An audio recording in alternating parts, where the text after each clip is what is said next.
Episode 20 of the Sumer Sports Show. Welcome, everybody. We're a little late to go, but I promise you it's for good reasons and very exciting reasons for my co-host, Thomas Dimitroff, the CEO of Sumer Sports. I'm Eric Eager. I'm the VP of Research and Development at Sumer Sports. We're a day late today. Even we're a little bit late to the jump here, but again, really fun things. Specifically for me, I got to hang out with one Thomas Dimitroff basically for 2 straight days. And I got to say, it's worth it to me for having this show be on a Thursday instead of a Wednesday. Just a programming note, we are going to go back to Wednesdays next week. But, Thomas, how you doing? Man, I'm doing well. It's an exciting night. There's a couple things to talk about. I think first you need to tell a quick story about Gersh, one of our new engineers, talking about the difference between your size and my size. I'm going to close this door while you start that discussion. Okay. It's a funny story.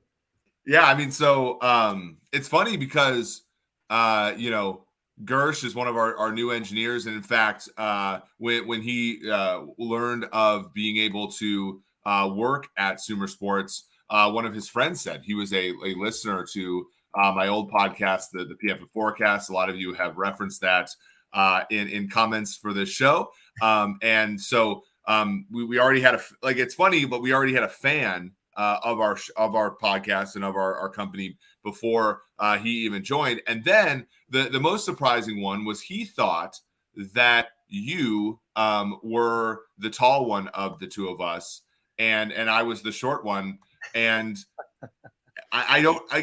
okay, so let's examine this here for the people that are watching on YouTube. I know for podcasters, it's great podcasting. By the way, Zach came in. He was waiting in the waiting room before. Says hello, Zach. We really appreciate you coming on here. One of our loyal listeners, of course. But yeah, I mean, so let's examine this here. Thomas, you do lean in a little bit more than I do. But I feel like if you look at if you look at like the overall size of things. So this is my 1994 Minnesota Vikings signed football. Like, I feel like you can get this idea that, like, I got big hands. Like, I'm a 6'3" guy right here. And not just but maybe it's just the fact that I sit away because I've been trying to lose a little bit of weight. I've been trying to look thin on camera. I don't know. But that was a very humorous occasion there. And a funny one. And we have it's the podcast audience has grown so much. It's been so fun to be able to share this with you guys. Well, look, just so everyone knows, let's get to the basics. I've always been really particular about what a scout's tape is truly talking about from a height standpoint. And I've always called myself 5'9", 175, 65, depending on if I'm biking a lot. So let's just call me 5'9". On a scout's tape from Kevin Colbert back in the day when I worked for the Detroit Lions, I was 5'8 3/4, man. I jumped it up to 5'9". Our guy here is 6'3", very different phenotypically. He and I are very different. However, it was kind of funny that people had assumed that. So I don't know what it is. It's just life is funny that way. I hated to disappoint Gersh. It was almost like he was disappointed. And I was thinking, well, that's not good. I don't know. You always covet the thing you don't have. Right. And so I, of course, as a tall, lanky thing growing up. And then, now that I'm a little bit bigger, I got big to play tight end in college. And it hasn't always been the easiest for me to keep weight off. I admire, of course, how fit you are. But of course, somebody who's not on the taller side but on the fit side might be like, oh, I would have loved to have. I could have done wonders with a 6'3", 240-pound body. You oaf. So I think that there's two sides of it. You always covet what you don't have. So. I thought that was funny, and it was really fun, to get to Florida and get to talk to. I'm amazed always, and I give some people their flowers here. I'm amazed always at how intelligent the people we have at Sumer, and obviously he announced this earlier. We weren't even able to have Parker Fleming and Tage Seth come because they joined us recently. Actually, in fact, Parker and his wife had a baby this week, so. That is really, really fun. But with the people that we were able to just talk football with, it's so incredible. It's the amount of insights we get. I mean, the things that some of our guys, the Udit Ranazarias and the Pavel Babashevitz are able to do with tracking data, or, just like the wealth of knowledge that Paul Saban has. Sean, of course, with his stint with 2 NFL teams, and obviously being able to go back and forth with you. I know we had a tense moment about wide receiver 1 through wide receiver 3, which is kind of cool given, how much success you had at drafting that whole spectrum. So whenever I come back from those, I'm always so energized by who I get to interact with on a daily basis. Yeah, you're exactly right, brother. It was really good being there. And that in essence is what we are also going to talk about very quickly before we move into a lot of coaching and other stuff. Tonight, we got confirmation from our fearless founder and chairman, Paul Tudor Jones. That's why we have financial TV up on here in the spirit of Paul. He confirmed tonight that we truly can move forward and open an office in Atlanta. And I am so excited about that. You know that. I think it's great for not only the people that are going to be living and moving to Atlanta, but having an office in Atlanta, as well as our headquarters will always be in Palm Beach, because that's where Mr. Jones and Jack, our COO and co-founder, is. We're going to have some really good stuff going on in Atlanta. Will be a lot more accessible. We can eventually talk about this, and we won't bring it up here right now. I don't want 90,000 people lined up at our door, but believe me, Atlanta's got a really good hotspot for us to connect with people. We're talking about really digging in on the potential Georgia Tech and Kennesaw State element of intern programs. There's some really good stuff in Atlanta. Not only that is the opportunity, as we ever do go into a B2C situation, we think Atlanta is ideal. We have to get Eric here sooner than later. I won't go into that, let you talk about that. But in the end, really, really excited about the development of this company. And part of growing like this makes it even that much more exciting for everyone that was at our offsite recently. Yeah, for sure. There's just a couple. You said it so eloquently. I hate to even spring this joke, but the only reason Paul watches the show is so he can watch his TV behind you. That's the one stipulation.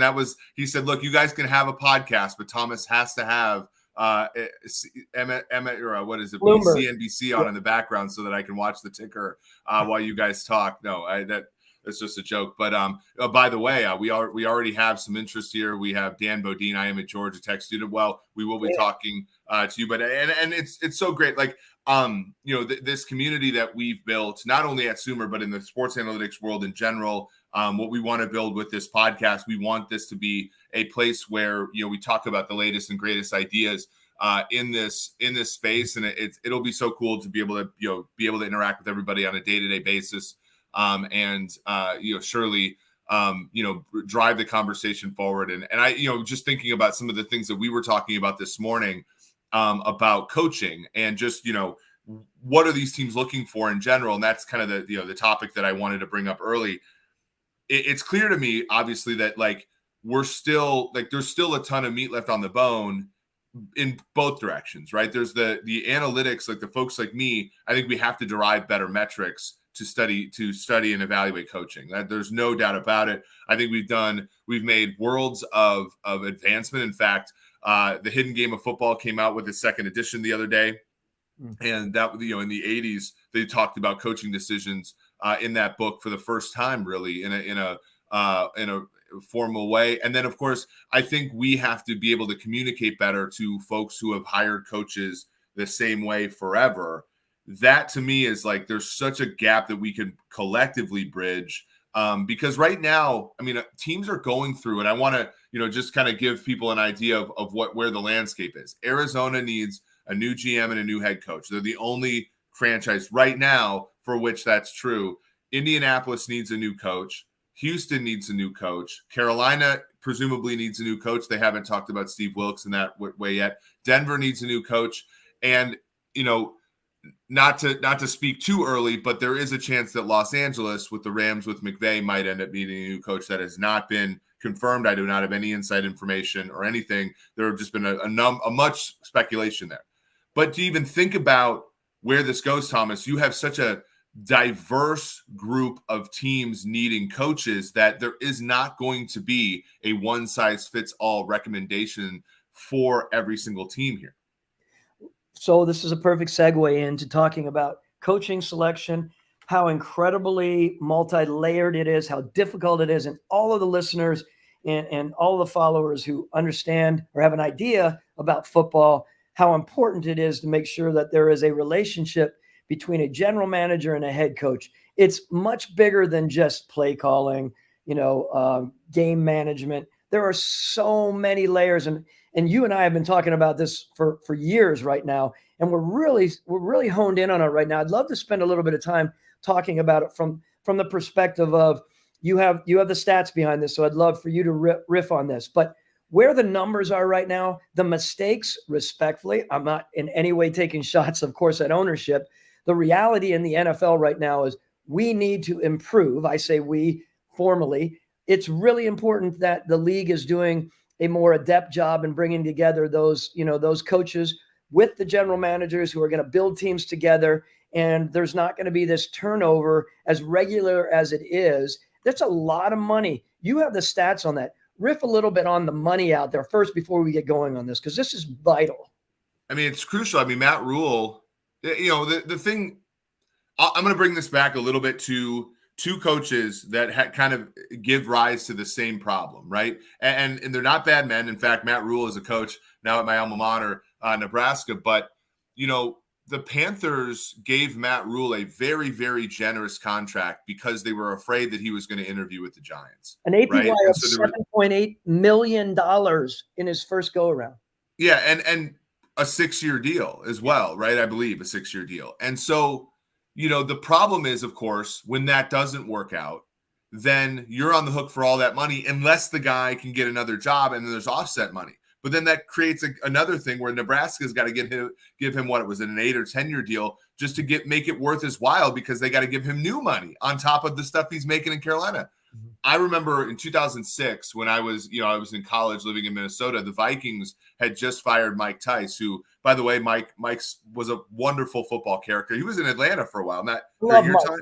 I like Mike, and Nate Tice, right? Yeah, Nate's a good kid, and he's a very good content creator, a very nice guy as well.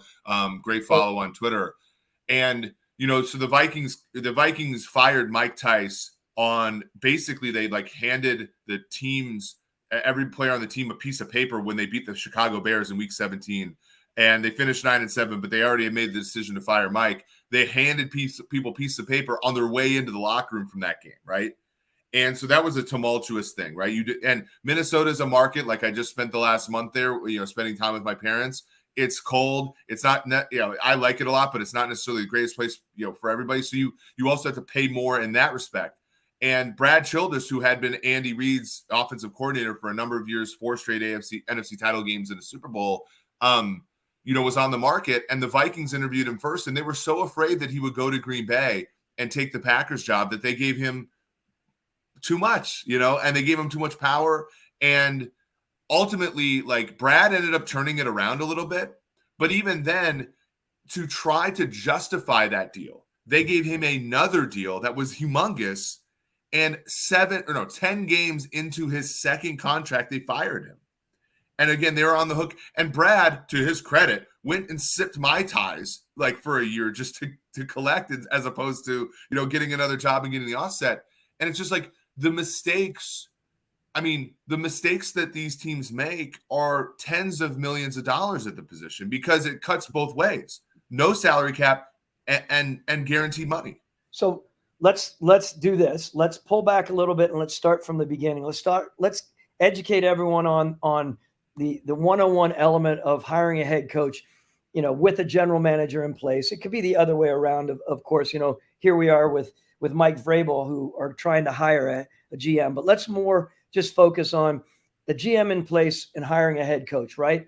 The basics of all this are there are so many things to consider.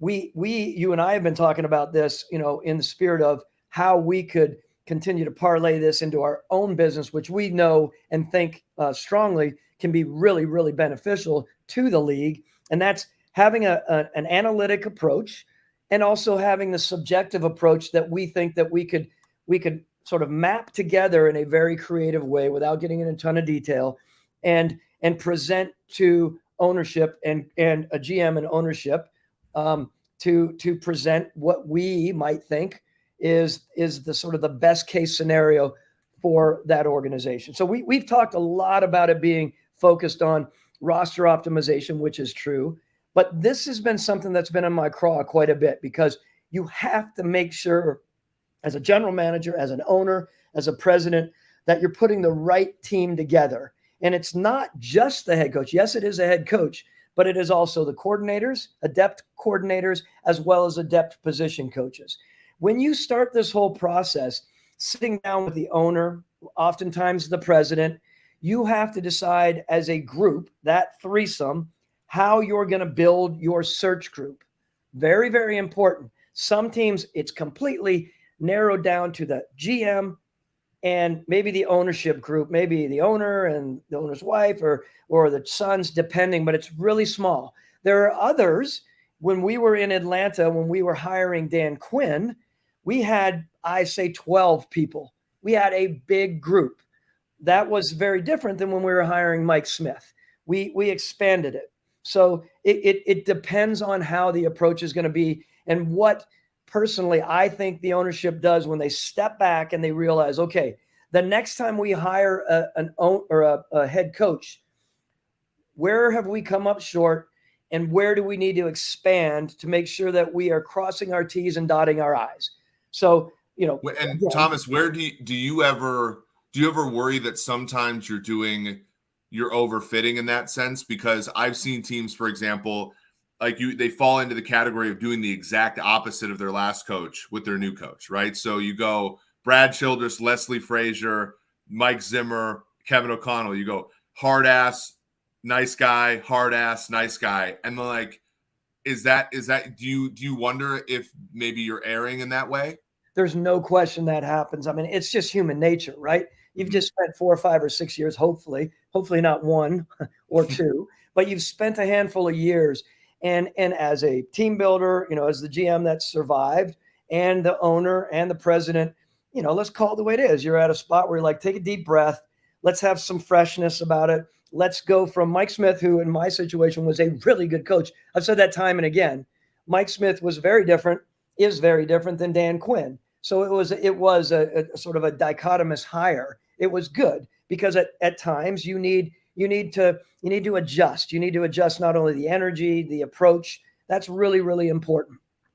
So when you start looking at this, again, very important is making sure that you have the selection group set up properly. You can obfuscate the process, so to speak, if you have too many people, in my mind.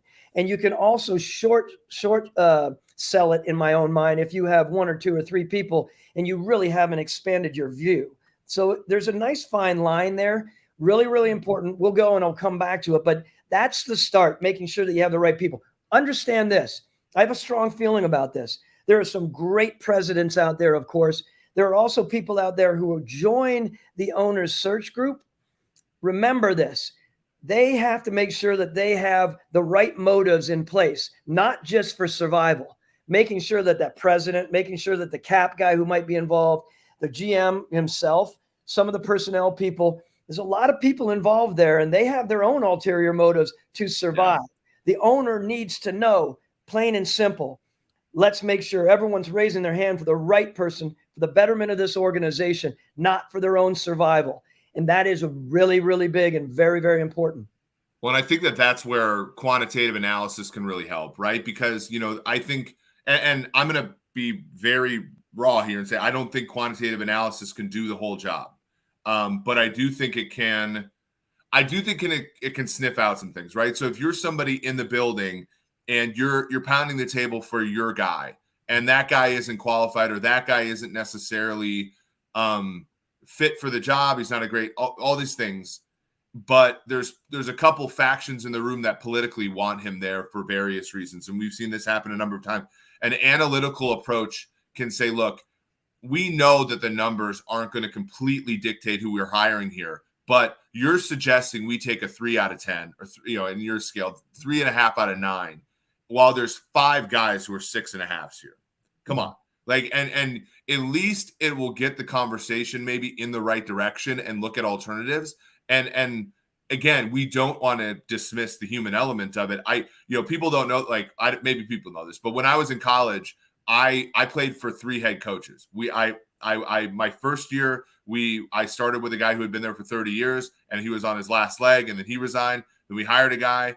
We went through the whole search. Then we had, then he resigned to be an AD. Then we got an associate or an interim guy who had our best season in the college in like 10 years when he was the coach. So all the players wanted him to stay as permanent. He had a number, and hopefully he's not listening to this. He had a number of like character concerns that ultimately, when he became the full-time head coach, it caused his demise, right? And so all the players were like, hey, we want this guy. We just had an above 500 season. We almost made a bowl, all this kind of stuff.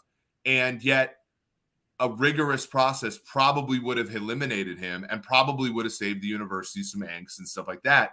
And we're the players. And like, again, we're probably not equipped to hire a head coach.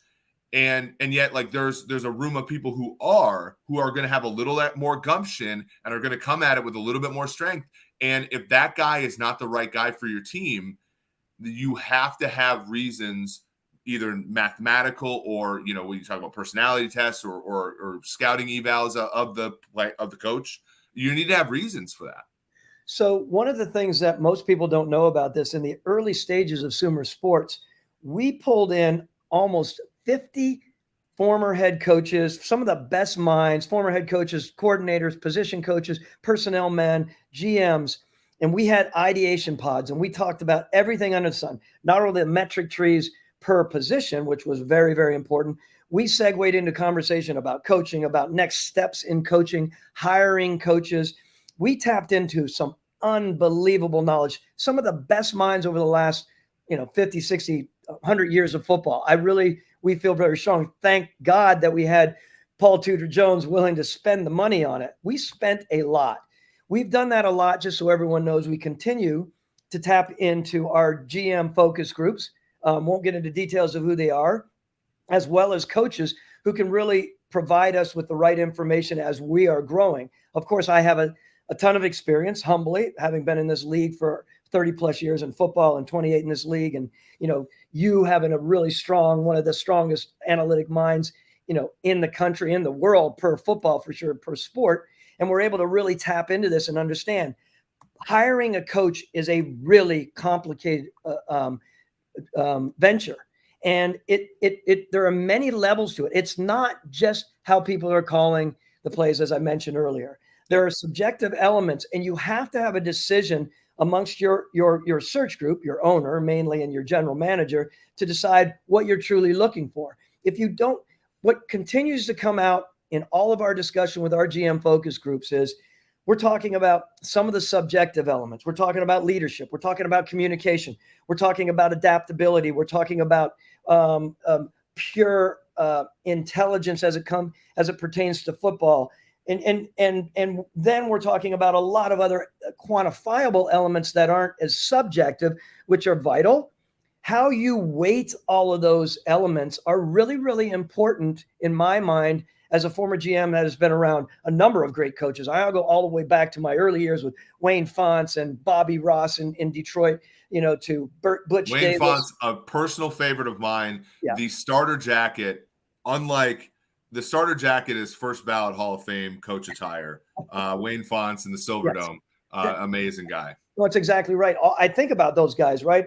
Again, to Bobby Rice, to Wayne Fontes, to Butch Davis, to Bill Belichick, of course, to being around Mike Smith, and also, of course, Dan Quinn. I mean, all really, really interesting coaches, very, very different. So I can tap into that knowledge. But what I understand from year to year in the evolution of the league, things have changed. What we are looking for in head coaches now is very different in today's world than it was 10, 15, or 20 years ago. That's why even more amazing that a guy like Bill Belichick can settle in like he is, the best ever. People have their opinions, of course, because they may not like his personality or don't buy into whatever. He is the best ever, hands down, in my mind.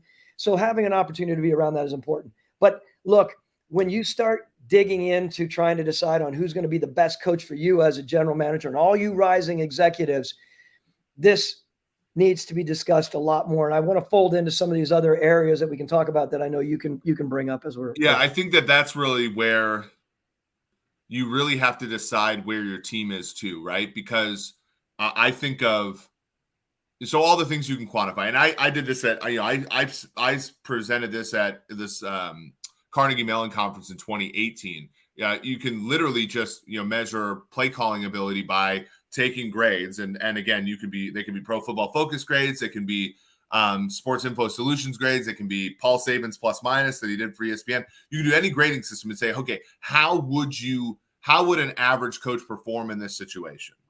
And then you can look at the delta and say, okay, that's good coaching, right? Now, there's a number of different things that can go into that. But ultimately, if you do it that way, the best coaches stack, right? You've seen, our internal dashboards where I look historically at the metrics, and it's Andy Reid, it's, Bill Belichick, it's John Harbaugh, it's all Mike Tomlin, all the great coaches do all. Look at Mike Tomlin. That, and I've been very, very politically correct on this show, but I'm going to be a little bit politically incorrect. The roster for the Steelers isn't very good, and they won 9 games.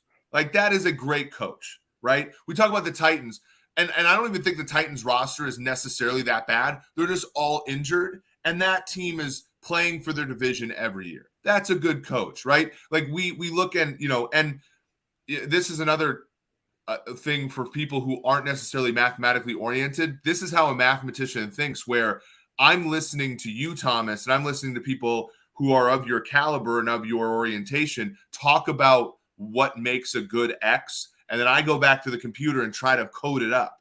And I, that's basically. So when I think about, when you say, okay, who's a great coach? What does a great coach do? You're like, well, can he develop players? Well, I might not be perfect, but I can go back and look and see, okay, well, player X is age 27. We would expect a player of age 27 to be this good in age 28. Oh, wow.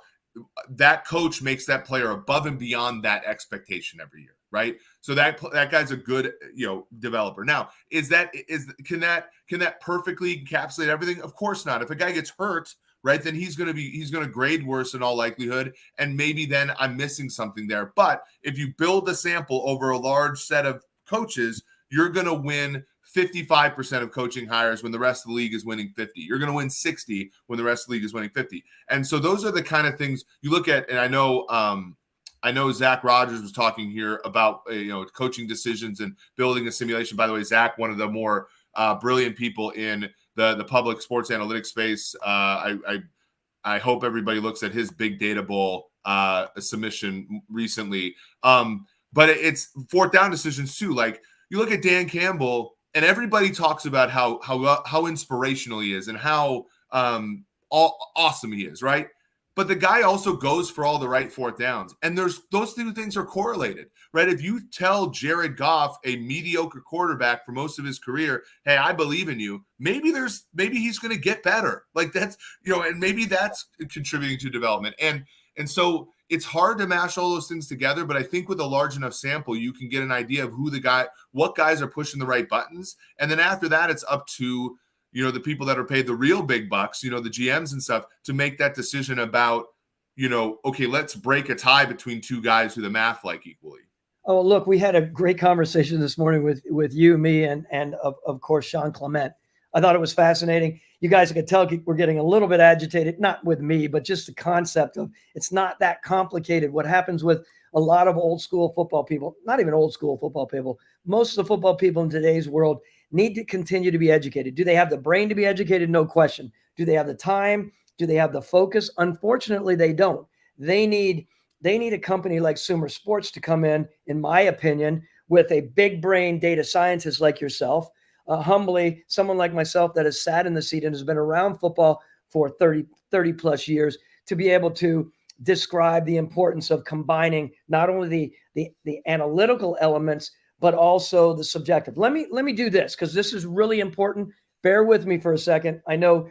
So we reached out to well over 10 former GMs and current GMs that I know very well. And of course, I have relationships with virtually everyone in the league this way. And we wanted to put together a metric tree that was suitable for this search time, right? In the head coach time. bear with me. I'm going to go through them. I'm going to go a little bit quick, and we don't have to talk about them all, but note which ones in your mind are quantifiable and which ones aren't. And the order that we have these in right now, everyone, you'll find it very interesting, because these are the orders that we, with obviously differences between different people, we settled on. This is fascinating to me. Okay, let's start. Number 1, leadership. Number 2, communication. Number 3, intelligence.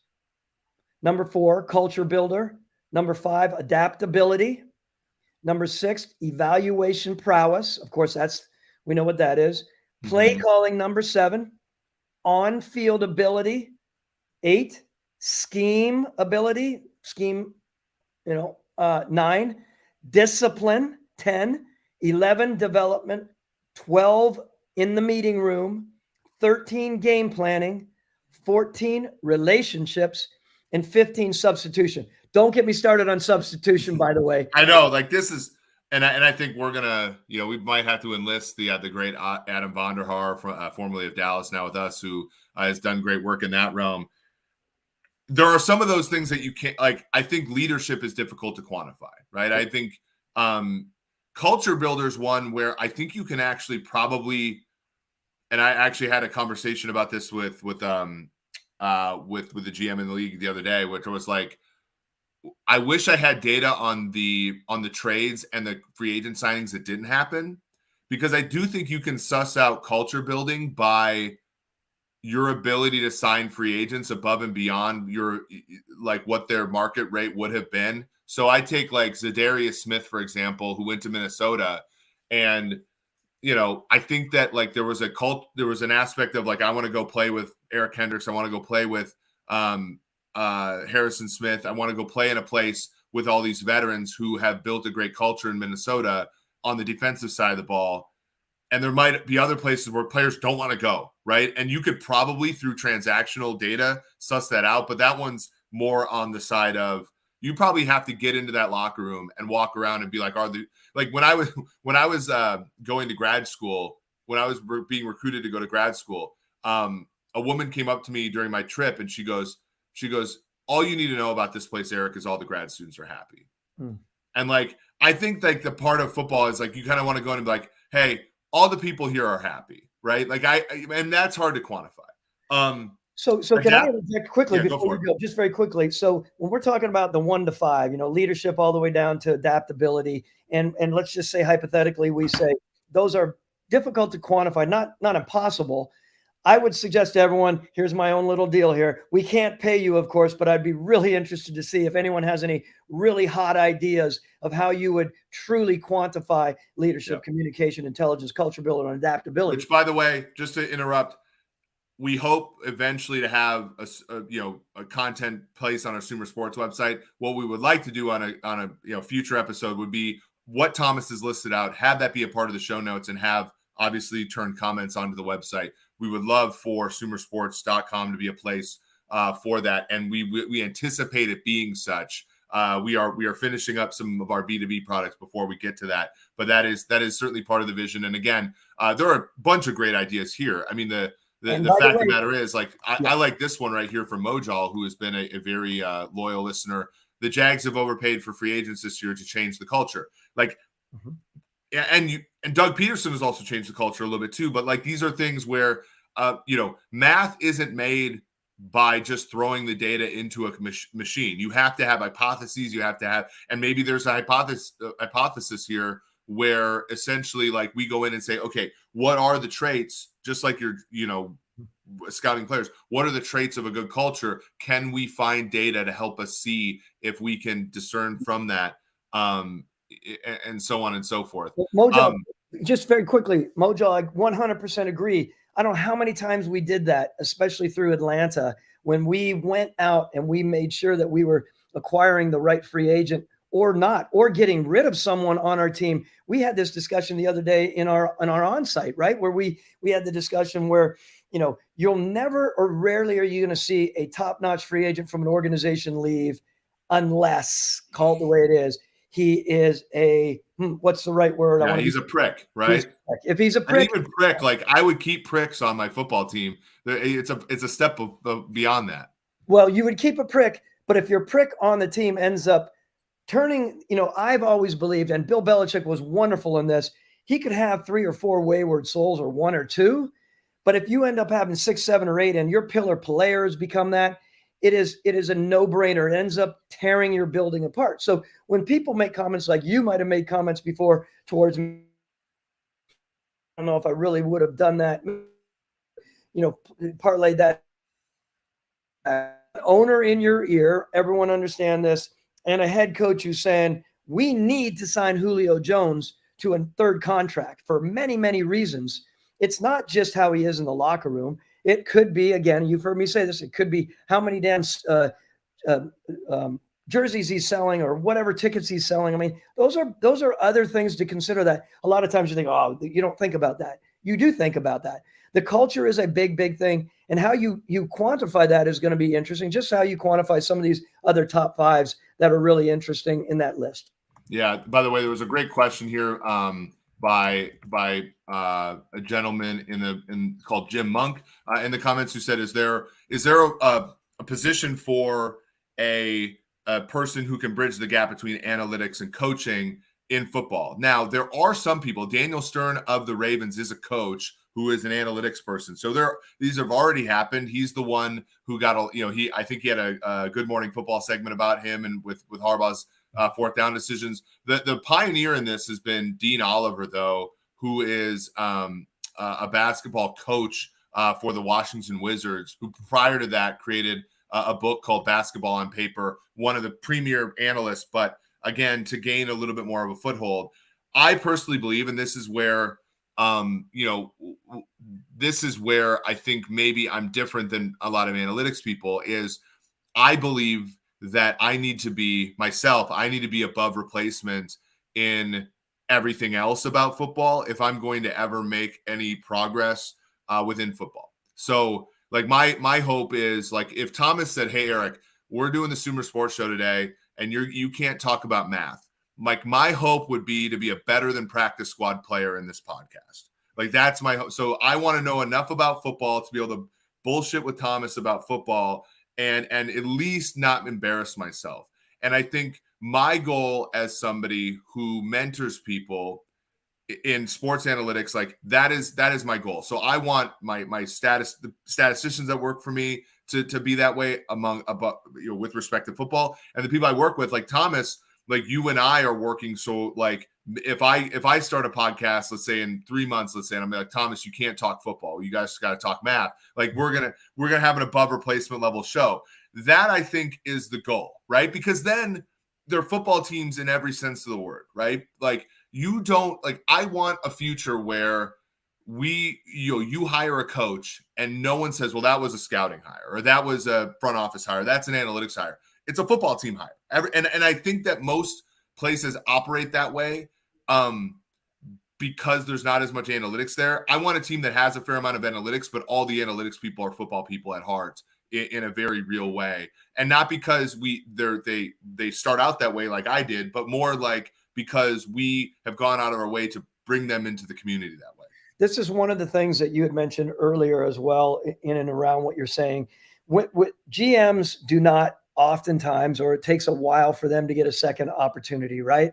Whereas head coaches, because owners are trying to contrast what they had in the building much more than the GM, right? They could have the same type of GM for years, so it's not as big of a deal. On the coaching side, it is. You have a hard ass, you have a guy who's more of a player's person, and you can go in that direction. A GM is not, a hard ass, and all of a sudden you want a guy who's going to be smooth sailing and everything like the piece of driftwood. So that's one thing I wanted to mention here. Another thing that is really important as we're talking, oftentimes when you start getting into the recruiting of this, right? Remember, limited resources. We can have all these names that people list, and there's 10, 15, 20 coordinators out there. But the reality is there aren't 20 head coaches that are going to vie for these 3, 4, or 5 positions, right? It's really, really narrowed down. What happens is if it really gets down to the top people, and Arthur Blank was like this, these guys are like this as owners, right? They are competitive dudes, man. Yeah. Again, I've said train set. I've also said they are not backing down to their brethren in the league. So they get recruiting. It sounds odd, right? They get recruiting the potential head coaches. It got down to Dan Quinn. Everyone in the country wanted Dan Quinn back in 15. We went round and round about it. What ended up happening here, everyone needs to know this. What we call in the league, and some people probably do know this, there's that coach or that GM has 53. Final 53 is basically final football say. It's a really important part of this. If your head coach is hired to have final 53, it takes away an element of power from the general manager. Some are comfortable with it, some aren't. Some are recruited that way. Mike Smith and I'll be completely honest. Mike Smith and I, for those first 7 years, I had final football say. We worked marvelously together. We were always together. We were not, it wasn't an ego thing who had what, but someone had to have final 53. When that last linebacker on the roster was there, it had to go to the head coach of the GM. This is a negotiation point in the NFL. With Dan Quinn, when Dan came, Dan didn't want 53, interestingly enough. Dan wanted to come in and he wanted to coach. In the end, we were in the middle of recruiting, of course. And Arthur, all due respect to Arthur and Dan, they came out of the final meeting. Dan came to me and said, T, I got 53. Arthur really wants me to take 53. We'll work together on everything. And Dan and I are never at loggerheads. That's not a bad thing at all. Meaning we work together really, really well. But Dan had final 53 within that building. So it's complicated. How an owner wants to approach it is very, very important. It's what I would say if we were ever in a consultant role. Honestly, Eric, I would sit down with the owner and say, what truly are you looking for from this person? Because it can go in completely different direction depending on who has 53 and the egos of the two people who might be vying for that 53 position. Yeah, especially when you have staggered hirings and firings, right? Like where, you look at Carolina where they hired Rule first and then Fitterer later, like then they fire Rule and now Fitterer like might have to grow into a different role than he had with Rule there. And like that maybe wasn't part of the assumption space when that hire happened. It's so interesting. A few of the ones that we have, by the way, there's a really good question in the chat that I want to get to. And one question from Twitter that I want to get to before we close up here. I know it's Thursday night and we gotta spend time with our families here, but scheme is something that we've done a lot of work when I was at Pro Football Focus and now we've done at Sumer. Like I do think that you can model scheme and adaptability basically being the derivative of scheme. How much do you let scheme change when the league changes? So those are things you can model. And I do think, again, I think that's one where math is maybe better suited to measure those things than the human eye is. But again, like we've done a little bit of work. Play calling is another one. Decision making, like Zach had a great question in the chat about could you put like a coach through a test at the beginning of the hiring process, say, hey, like I saw like Be Still My Heart, Dan Campbell the other day. The Packers, it was 2nd and 1, and the Lions were trying to run the clock out. And the Packers did the smart thing. The Packers have some really sharp people in the building. And the Packers jumped off sides on purpose, right? The reason you would do that is so that you can reset the clock to 1st and 10, and then you need to get 3 stops, and you get 3 runs of the clock, as opposed to if it's 2nd and 1, you have as many as 5 stops you have to get. And so they jump off sides, which good decision for them. Dan Campbell is the first coach I've ever seen decline the offsides and decline the automatic first down. And I was like, if I was ever hiring a coach, I would ask him what he or she was doing in that moment. Like, I'd be like, because I can understand wanting the first down, but take me through your thought process here. And like just going through, and this is why it's so important that like you and I are football junkies. We've watched every game that's ever been played. Basically, you see the role, you have that Rolodex. You watch that and you're like, I've never seen that before. That's cool. That guy knows how to think on the fly. And it was so edifying there. One question that I think rounds out this podcast really well, and this is by Ashley Prue. She says, there are several college coaches who have struggled in the NFL. Do you think it's because of those subjective elements, or are there quantifiable elements they do not have experience with in college?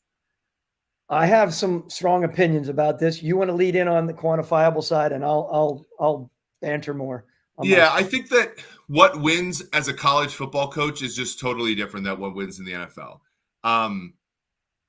I I think I might have said this on air, but like my college offensive line coach, when I asked him if he wanted to coach Division One, he said no because I like that you all suck, and that makes my coaching more important. Whereas if I coached for Alabama, it wouldn't matter. My coaching wouldn't matter that much because you all are good and they're all bad. Recruiting is such a huge aspect of college football, and in some ways, the constraints that you have are so magnificent that you can either or so limited, right? Like that your coaching decisions often don't cover that. Whereas in the NFL, the talent disparity between your 2007 New England Patriots and the 2008 Detroit Lions is big, but not nearly as big as like Vanderbilt versus Alabama. And so there's that part where coaching's more important. The on-field stuff's more important. And then furthermore, almost every NFL game has a moment like the Dan Campbell moment that I just talked about, where you really have to make a decision that influences the win probability of the game a lot. And in college football, you play 12, 13 games a year, and 8 of them are blowouts. And so you don't get as many on-field mental reps of the close games and like the pivot points of a football game. So I just don't know if coaching college prepares you as well for the NFL as doing college anything else prepares you for anything else. Great way to articulate that. And I would say there are some unbelievable football coaches who have tried, and it just is so few and far between all the way back. We could go on and on. I don't need to list them all. We all know who they are. And it's kind of sad because they are really good football people. In the end, there's a money issue, right? We saw what happened in Jacksonville with Urban Meyer. He just could not get it going with a group. When you're dealing with egos and you're dealing with the money, completely different. It's honestly one of the issues that is, there are some really good football coaches in the Canadian Football League. You and I've talked about this. Yep. I don't know what that transition is like to go from being a top-notch head football coach in the CFL to come here and deal with the money and the egos. A guy like Mike O'Shea for the Winnipeg Blue Bombers, he is a damn good football coach. I'm a big supporter of his. He went to the University of Guelph. I think he should get a shot, but I don't think there are many people that will. He also, by the way, has a first ballot Hall of Fame beard. He has a first ballot Hall of Fame, and he played for 15 years.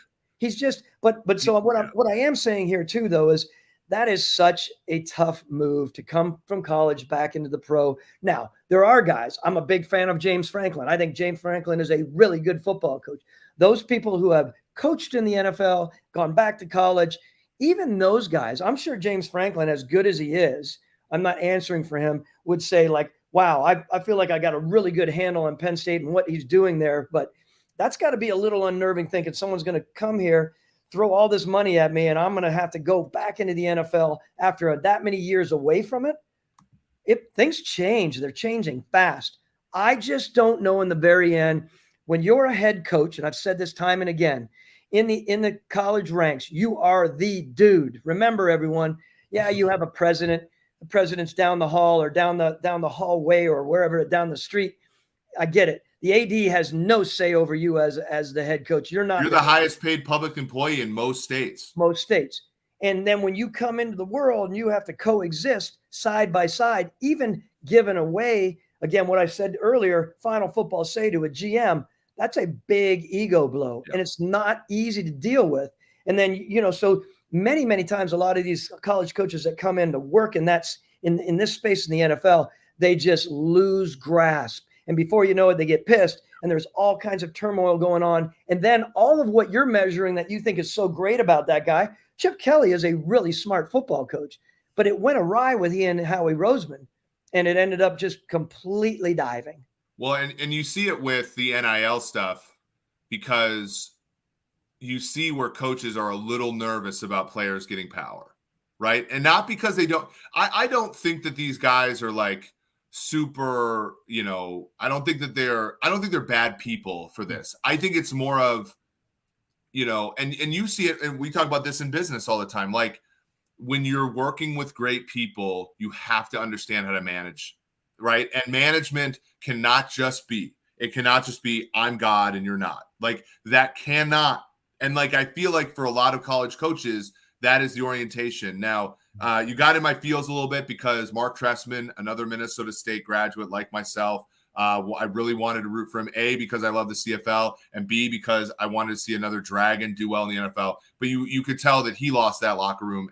But Mark's a really nice guy. I love amazing Mark. guy. I think Mark is brilliant. And a Super Bowl quarterback coach, offensive coordinator, like a brilliant football mind, a many-time Grey Cup over guy. But he didn't get that much of a chance, and it got away from him quickly. The one guy that I think, and maybe this is the model, and maybe that's why it's such a crappy model, but this is the model, I think. Pete Carroll was, a long-time NFL coach, Vikings, Jets, got his one trip played for the Jets in 94. They start 6-5. They lose their last 5 games. He gets fired in 1 year. He goes to New England right away after that, does the silly little, I don't shop groceries thing. He does okay in New England, not terribly. They still go, let him go. Bill Belichick gets the job. He goes to USC. He tastes some success. He takes all the right things from college, namely how to generate confidence for himself, how to develop people. But I think that the Carroll thing, and if you've ever been in the Seattle, facility, there are books about, Angela Duckworth's work, and there's books that, the growth mindset thing, knowing that you are not a fixed entity, knowing that in different scenarios you have to be a different person sometimes, it to me is like the only way. And now Carroll's had a great year, by the way, but like I think you have to have that growth mindset of like constantly learning, constantly adapting, and that to me is how Pete Carroll has had NFL success. But it was through failure in the NFL and success in college that I think he learned how to have success in the NFL. Drafting Russell Wilson in round 3 also helps. Well, and he has a really good guy and a guy that's going to work with him with John Schneider. And John knows the line there, and they both know it and respect each other. It was great to see what they did this year, meaning with Geno. I mean, it was really cool to step back and look at it. Before I toss it back to you, because you're finishing up like you always do, I want to say this, because we finally got some merchandise in. Back to my plea for some ideas on analytical approaches to the subjective elements. It is a hat and a T-shirt for the best one. These are the top 3, and this is our judgment. Hat and a T-shirt for number 2 and number 3. A hat or a T-shirt. Just so we need to start getting this merch out, man. We need to start. Exactly. So are we suggesting go to @Sumer on Twitter, give us your best 3 subjective and objective, and the winners will be chosen on Monday's show? We are suggesting, I personally go to those top 5, go back and listen. Is it in our show notes or no? Yeah. I can put them in the YouTube show notes. Okay. I'm concerned about those because those are the top 5 that our group, and I continue to talk about it, they're the least quantifiable, at least according to us. How do we, let's start digging in and see if we can find a way to so a T-shirt and a hat for the 3 most quantifiable and the 3 least quantifiable. Okay, I like that a lot. Okay, the last one I want to talk about, the last question, and this one is because this man is an OG in football analytics. The Big Data Bowl is just closing up. But it's also because the NFL is debuting for the first time the fact that overtime in the NFL is not sudden death anymore, not completely. As folks know, each team gets a chance to score a touchdown if they want to in the playoffs.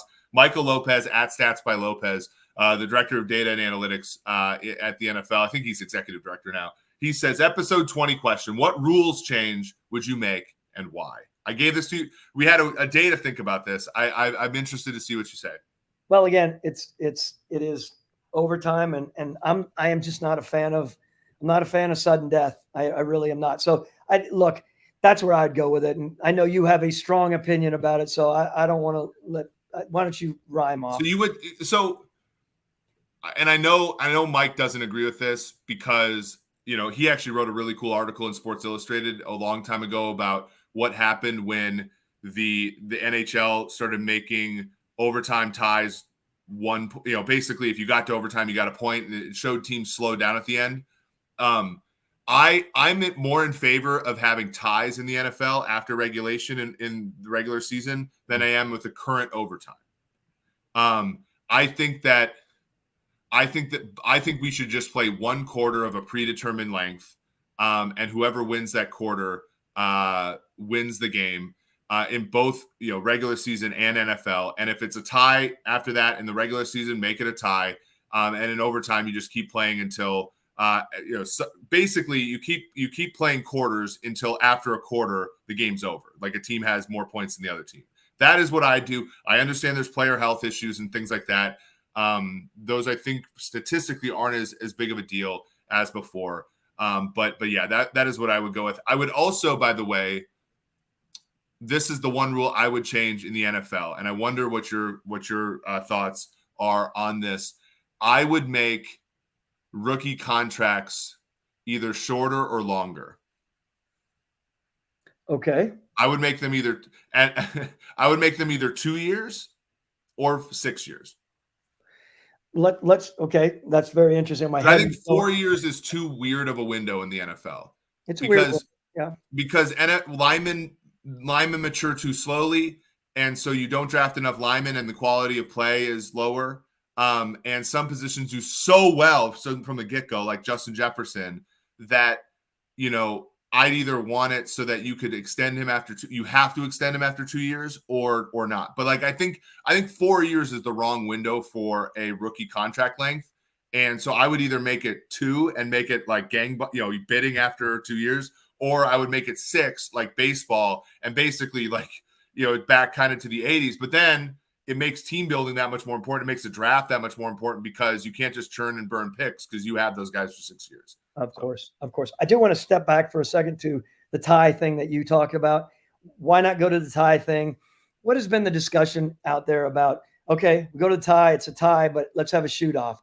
And let's go out there and go receiver against defensive back and quarterback and truly one play and see who wins it.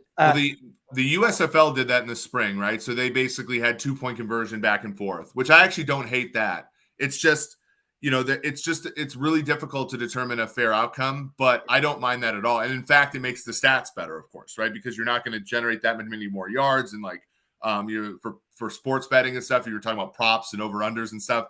The 2-point conversion back and forth doesn't actually hurt those numbers that much. So I don't hate that at all. The New Orleans Breakers won a game in the USFL this spring via overtime, and it was actually quite fun. I think that was Sam Schwartzstein's idea when they ran the XFL back in 2020, but that got shortened by the pandemic. So there's football is so much fun. And I said this when we were talking yesterday, and I want to end with this. What I love so much about football is innovations make it more exciting. And the more that they innovate, the more that we're going to have to work, which means we'll always have something to do. So I really am excited about that. So thank you all for joining us. Thomas, thanks for staying a little longer today with everything, but really appreciate you all coming. At Sumer Sports on Twitter for links to the show notes and all that kind of stuff. And obviously at Sumer Sports on YouTube if you want to subscribe. We're almost up to 500 subscribers. So for Thomas Dimitroff, this is Eric Eager. This has been episode 20 of the Sumer Sports Show.